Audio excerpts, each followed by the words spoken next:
മോളുടെ ക്ലാസ് അപ്പുറത്താണ്, ഈ ക്ലാസ്സിൻ്റെ അപ്പുറത്ത്. പക്ഷേ ആൻഡ്രീന സ്കൂളിലേക്ക് എത്തിയത് വിദ്യാർത്ഥിയായല്ല. ഈ മഴക്കാലത്ത് കൊച്ചിയിൽ തുറന്ന ആദ്യ ദുരിതാശ്വാസ ക്യാമ്പിലെ അന്തേവാസിയായാണ്. ഓർമ്മയുള്ള കാലം മുതൽ എല്ലാ വർഷവും ആൻഡ്രീന ദുരിതാശ്വാസ ക്യാമ്പിലേക്ക് എത്തുന്നുണ്ട്. കീരേലി മലയിലെ മണ്ണിടിച്ചിൽ ഭീഷണി മൂലം മാർ അത്തനേഷ്യസ് സ്കൂളിലെ ക്യാമ്പിലേക്ക് മാറ്റിപ്പാർപ്പിച്ച 9 കുടുംബങ്ങളിൽ ആൻഡ്രീനയുടെ കുടുംബവും ഉൾപ്പെടുന്നു. എല്ലാ വർഷവും ഇങ്ങനെ അവിടെ മണ്ണിടിച്ചിലായത് കാരണം എല്ലാ വർഷവും ക്യാമ്പിലേക്ക് വരേണ്ട അവസ്ഥയായി. എല്ലാ കുട്ടികളും വരുന്നതിന് മുമ്പേ തന്നെ സ്കൂളിൽ വരുമ്പോൾ എല്ലാവരും വരുന്നതിനേക്കാളും മുമ്പേ ഞാൻ സ്കൂളിൽ വരും. പഠിക്കാനല്ല, ഇവിടെ നിൽക്കാൻ വരും ക്യാമ്പിൽ. നിത്യരോഗികളും കുട്ടികളും വൃദ്ധരുമായി 20ഓളം പേർ ഈ ക്യാമ്പിലുണ്ട്.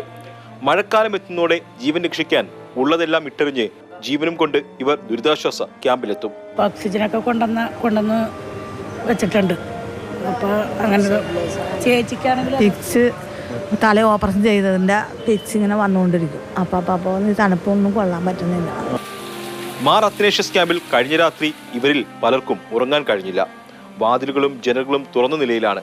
ക്ലാസ് മുറിയിലേക്ക് വെള്ളം കയറുന്നുമുണ്ട്. നല്ല രാത്രി ഉറക്കമില്ല. ഞാൻ അത് കാരണം വീട്ടിൽ നിന്ന് പുതപ്പ് കൊണ്ടുവന്നിട്ടാണ് പുതച്ച് ആ പുതപ്പിൽ കിടന്നത്. എന്നിട്ടും കിടക്കാൻ പറ്റണം. ചാറ്റടിയും തണുപ്പും കൂടിയേ നമുക്ക് ബുദ്ധിമുട്ട്. അതുപോലെ ബാത്റൂമിൽ പോകാനാണെങ്കിൽ അങ്ങ് മഴയത്ത് പോകണം, അങ്ങ് ഒറ്റോണം. നമുക്കിത് വലിയ ഒരു ദുരിതമായിപ്പോയി. ഇവർക്ക് മറ്റൊരിടത്ത് സർക്കാർ പട്ടയം നൽകിയിട്ടുണ്ട്.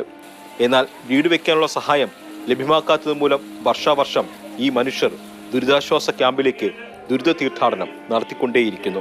3 സെന്റ് സ്ഥലം വെച്ച് തന്നിട്ടുണ്ട്, പട്ടയം കിട്ടിയിട്ടുണ്ട്.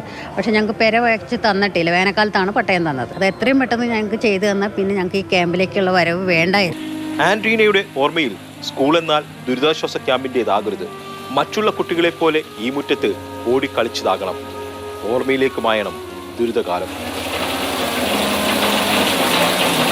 വിജേഷ് പുതുവശ്ശേരിക്കൊപ്പം എസ് അരുൺ ശങ്കർ, മാതൃഭൂമി ന്യൂസ്, കൊച്ചി.